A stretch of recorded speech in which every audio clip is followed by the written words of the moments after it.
wabarakatuh. Perkenalkan, kami dari kelompok 5 akan mempresentasikan bagaimana tumbuhan lumut.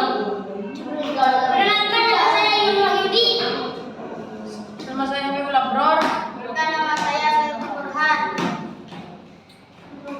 Bab 1, pembahasan. A. Pengertian tumbuhan lumut. Lumut dalam bahasa Yunani Bryophyta adalah sebuah divisi tumbuhan yang hidup di darat, umumnya berwarna hijau dan berukuran kecil. Dapat tidak tampak dengan bantuan lensa. Dan ukuran lumut yang berbesar adalah kurang dari 50 cm. Lumut hidup di batu, kayu, gelondongan, pepohonan, dan di tanah. Lumut terbesar hampir di seluruh belahan dunia, terkecuali di dalam laut. Lumut mempunyai sel-sel plastik yang dapat menghasilkan klorofil A dan B, sehingga dapat membuat makanan sendiri dan bersifat autotrof. Lumut termasuk ke dalam kelompok Plantae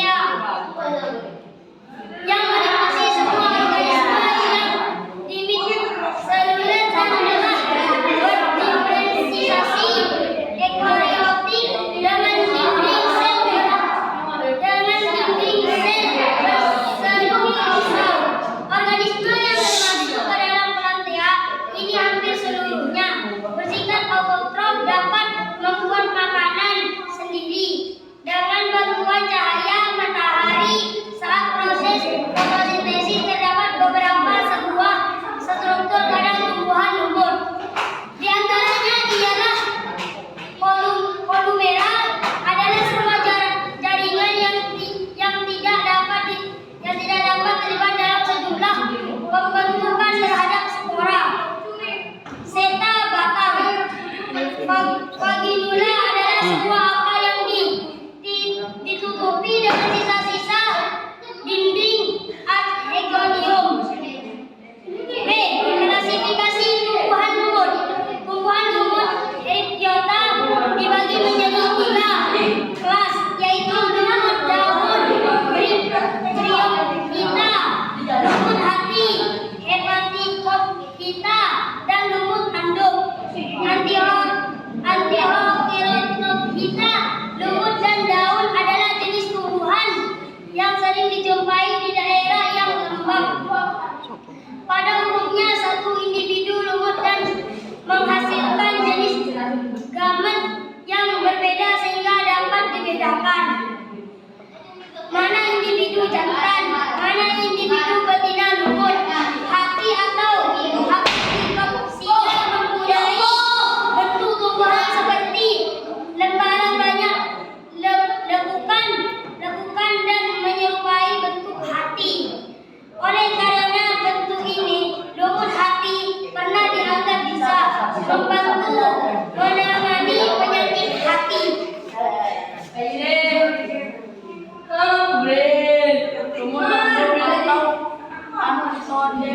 Anodepropsida mempunyai bentuk sporofit yang panjang dan runcing yang dapat tumbuh setinggi 5 cm. Gametofit yang umumnya memiliki diameter 1 sampai dengan 2 cm yang secara mendatar dan kadang ditempeli oleh sporofit majemuk. C. Ciri-ciri tumbuhan lumut mengalami bergiliran penurunan morfogenesis. Lumut mengalami 2 fase kehidupan, yaitu fase gametofit dalam kurung haploid dan fase sporofit dalam kurung diploid. Lumut hidupnya secara berkoloni. Habitatnya berada pada tempat yang lembab dan terlindung dari cahaya matahari seperti dasar hutan, permukaan batang pohon, tembok, dan sumur.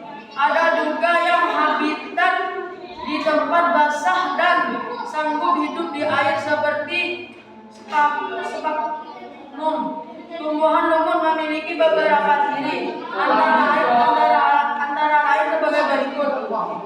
Dinding sel yang tersusun atas selulosa. Dinding sel terdiri atas selulosa, mengalami metagenesis, merupakan peralihan antara tanlopita dan permopita. Akar berupa akar semu rizoid.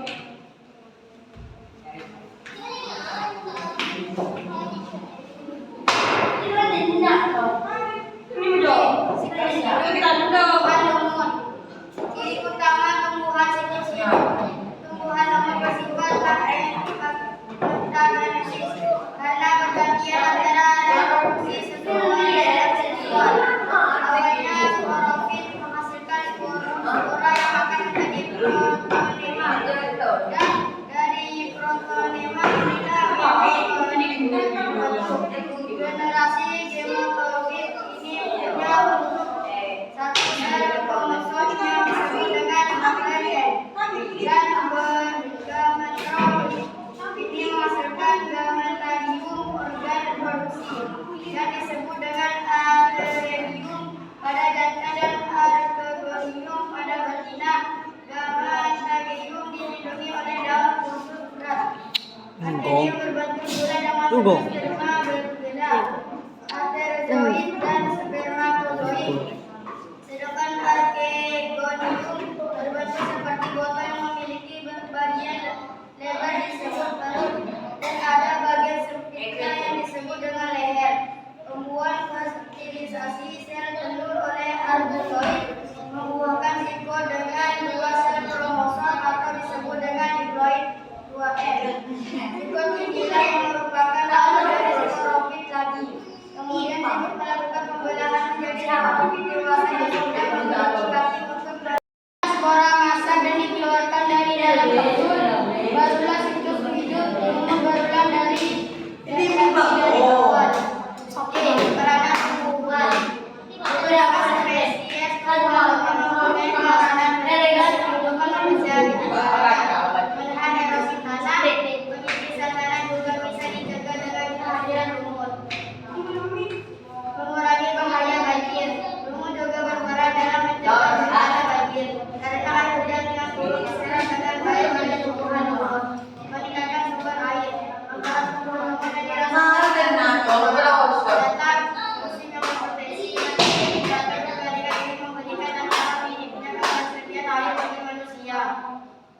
Meningkatkan sumber air. Manfaat tumbuhan lumut yang dirasakan saat musim kemarau datang. Mempercepat proses penyerapan air saat kemarau sehingga menjaga ketersediaan air tanah atau air sumur. Mensurat oksigen. Lumut juga